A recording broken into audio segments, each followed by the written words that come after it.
Esprimiamo apprezzamento per il lavoro del questore e delle forze di polizia, perché tale lavoro permette di distinguere chi rispetta le norme da chi non le rispetta. Garantire la socialità e le relazioni nei pubblici esercizi è fondamentale in un momento come questo, ma bisogna farlo con la testa e nell'adesione alle regole.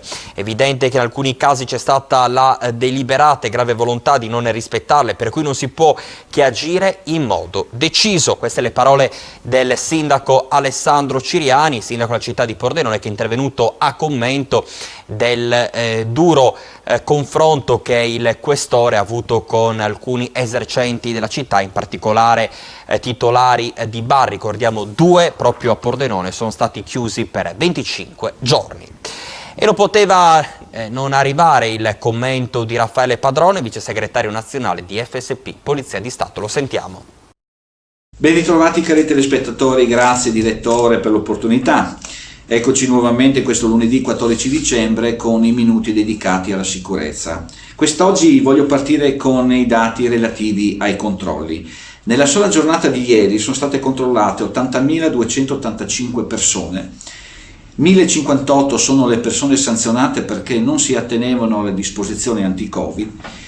14.712 sono gli esercizi pubblici controllati e di questi 62 sono state le contravvenzioni elevate agli esercizi perché non rispettavano tali disposizioni.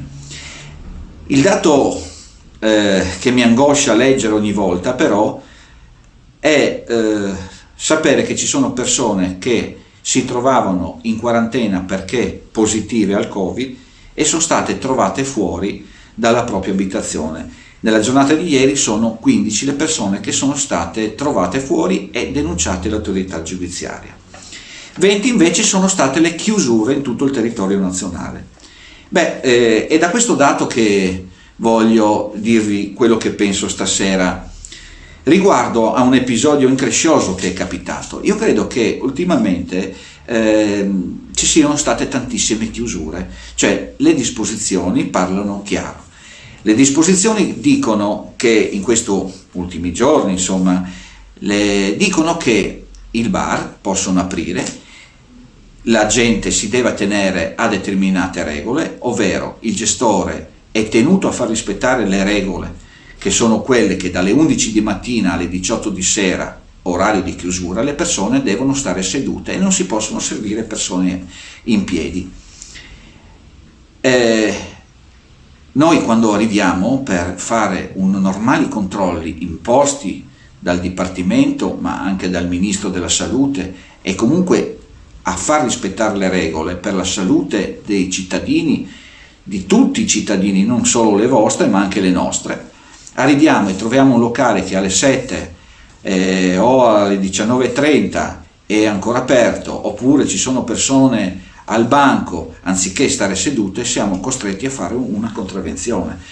Ahimè, se noi pensiamo, lo dico a alta voce, se noi pensiamo che con le 400 euro non ci dà fastidio e possiamo creare problemi di sicurezza, di ordine pubblico, possiamo creare magari tutte quelle situazioni che portano a infierire contro le forze dell'ordine che fanno controlli, no, io non ci sto né come sindacalista della Polizia di Stato né come poliziotto, perché non mi piace sentir dire che è stato chiuso un bar perché durante il controllo qualche avventore o qualche gestore si è scontrato anche verbalmente ma anche fisicamente con le forze dell'ordine. No, non ci siamo, perché cari signori, questo è un mestiere difficile, il vostro anche, soprattutto in questo momento è un mestiere che deve essere visto in maniera delicata, in una maniera molto corretta, deve essere gestito e deve essere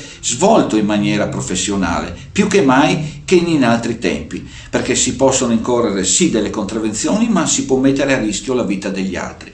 Quindi noi contravvenzioniamo le persone che non hanno la mascherina, voi dovete evitare di dare da bere a degli ubriachi. L'altro giorno, ripeto, c'è stato quel increscioso episodio. È stato violato l'articolo 161 del codice penale, che una volta prevedeva l'arresto da 3 mesi a 1 anno. Oggi sono un'ammenda, anzi una pena pecuniaria da 500 a 2500 euro. Bene, io credo che, e lo ripeto, quello che è stato fatto oggi poteva farci piangere un ragazzo. Credo che se non ci fosse stato l'intervento rapido e fortunato di quella dottoressa che passava nel nostro centro cittadino, oggi saremmo qui a piangere un ragazzo di 16 anni. È vero che magari i ragazzi a 16 anni oggi non sono come quelli di una volta e dimostrano più anni, ma mi pare che esista anche un altro articolo del codice penale che il gestore sa e conosce benissimo, che non si dà da bere a una persona già in stato di ebbrezza.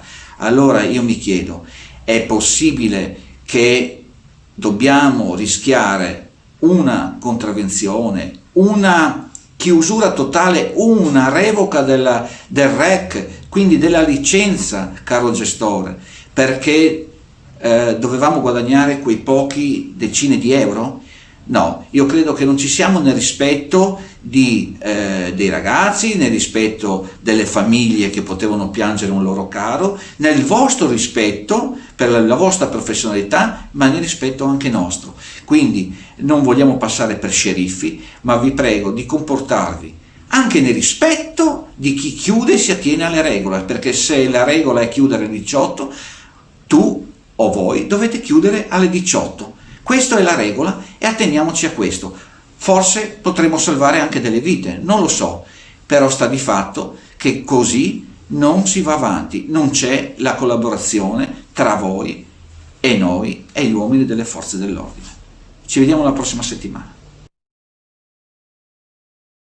Se per Italia Oggi siamo primi, per il Sole 24 Ore siamo decimi, conquistando 3 posizioni rispetto all'anno scorso. Ricordo peraltro che nel 2015 eravamo 60esimi nella stessa classifica del Sole. Dunque una notizia più che positiva per Pordenone e la sua provincia. Alessandro Ciriani in questo video commenta con grande enfasi il risultato evidenziato dal quotidiano economico.